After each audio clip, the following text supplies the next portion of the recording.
Firman yang telah menjadi manusia. Pada mulanya adalah Firman. Firman itu bersama-sama dengan Allah, dan Firman itu adalah Allah. Ia pada mulanya bersama-sama dengan Allah. Segala sesuatu dijadikan oleh Dia, dan tanpa Dia tidak ada sesuatu pun yang telah jadi dari segala yang telah dijadikan. Dalam Dia ada hidup, dan hidup itu adalah terang manusia. Terang itu bercahaya di dalam kegelapan, dan kegelapan itu tidak menguasainya. Datanglah seorang yang diutus Allah, namanya Yohanes. Ia datang sebagai saksi untuk memberi kesaksian tentang terang itu, supaya oleh Dia semua orang menjadi percaya. Ia bukan terang itu, tetapi ia harus memberi kesaksian tentang terang itu. Terang yang sesungguhnya yang menerangi setiap orang sedang datang ke dalam dunia. Ia telah ada di dalam dunia, dan dunia dijadikan olehnya, tetapi dunia tidak mengenalnya. Ia datang kepada milik kepunyaannya, tetapi orang-orang kepunyaannya itu tidak menerimanya. Tetapi semua orang yang menerimanya diberinya kuasa supaya menjadi anak-anak Allah, yaitu mereka yang percaya dalam namanya. Orang-orang yang diperanakan bukan dari darah atau dari daging, bukan pula secara jasmani oleh keinginan seorang laki-laki, melainkan dari Allah. Firman itu telah menjadi manusia dan diam di antara kita, dan kita telah melihat kemuliaannya, yaitu kemuliaan yang diberikan kepadanya sebagai anak tunggal Bapa, penuh kasih karunia dan kebenaran. Yohanes memberi kesaksian tentang Dia dan berseru, katanya, "Inilah Dia yang kumaksud ketika aku berkata, kemudian daripadaku akan datang Dia yang telah mendahului aku, sebab Dia telah ada sebelum aku. Karena dari kepenuhannya kita semua telah menerima kasih karunia demi kasih karunia, sebab hukum Taurat diberikan oleh Musa, tetapi kasih karunia dan kebenaran datang oleh Yesus Kristus. Tidak seorang pun yang pernah melihat Allah, tetapi anak tunggal Allah yang ada di pangkuan Bapa, Dialah yang menyatakannya." Kesaksian Yohanes tentang dirinya sendiri. Dan inilah kesaksian Yohanes ketika orang Yahudi dari Yerusalem mengutus beberapa imam dan orang-orang Lewi kepadanya untuk menanyakan dia, "Siapakah engkau?" Ia mengaku dan tidak berdusta, katanya, "Aku bukan Mesias." Lalu mereka bertanya kepadanya, "Kalau begitu siapakah engkau, Elia?" Dan ia menjawab, "Bukan." "Engkaukah nabi yang datang?" Dan ia menjawab, "Bukan."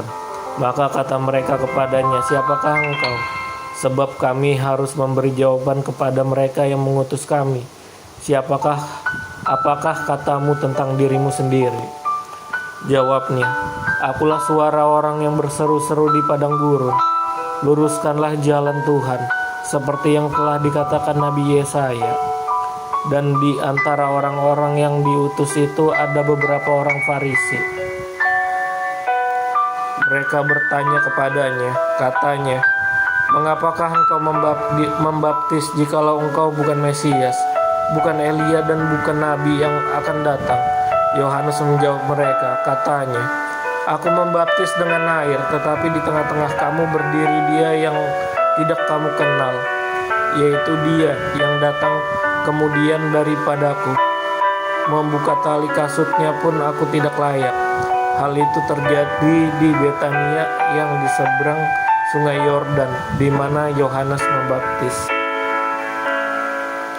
Yohanes menunjuk kepada Yesus.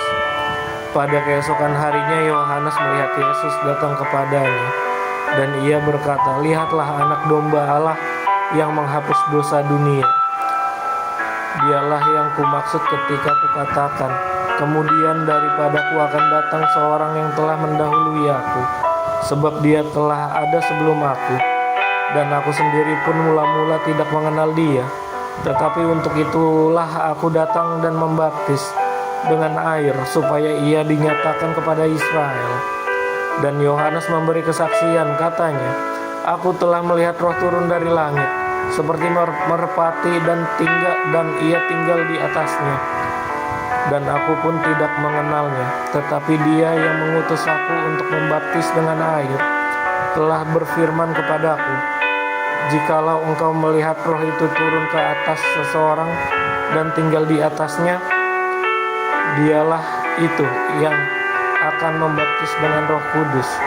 Dan aku telah melihatnya dan memberi kesaksian. Inilah anak Allah. Murid-murid Yesus yang pertama. Pada keesokan harinya Yohanes berdiri di situ pula dengan 2 orang muridnya. Dan ketika ia melihat Yesus lewat, ia berkata, lihatlah anak domba Allah. Kedua murid itu mendengar apa yang dikatakannya itu. Lalu mereka pergi mengikut Yesus. Tetapi Yesus menoleh ke belakang, ia melihat bahwa mereka mengikuti dia, lalu berkata kepada mereka, apakah yang kamu cari? Kata mereka kepadanya, Rabi, di manakah engkau tinggal? Ia berkata kepada mereka, marilah dan kamu akan melihatnya. Mereka pun datang dan melihat di mana ia tinggal. Dan hari itu mereka tinggal bersama-sama dengan dia. Waktu itu kira-kira pukul 4. Salah seorang dari keduanya yang telah mendengar perkataan Yohanes lalu mengikuti Yesus adalah Andreas, saudara Simon Petrus.